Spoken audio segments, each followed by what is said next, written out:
अब तुम इस लॉकेट के लायक नहीं हो।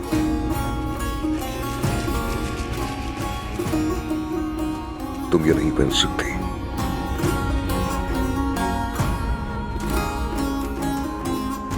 जाओ वहां सो जाओ, तुम्हारी जगह वही है।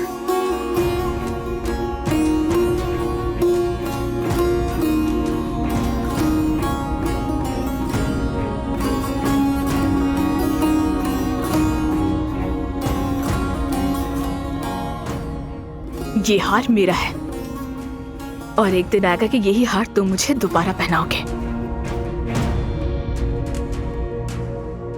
जब मैं छोटी थी तब मेरे दादा मुझे परियों की कहानी सुनाया करते थे। जमरुद अनका की कहानी।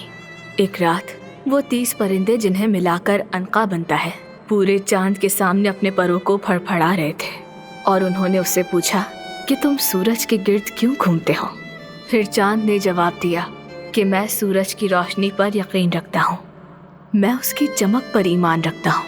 अगर मैं सूरज पर यकीन न रखता और उसके गिर्द चक्कर न लगाता तो आज मैं अंधेरों में कहीं खो गया होता।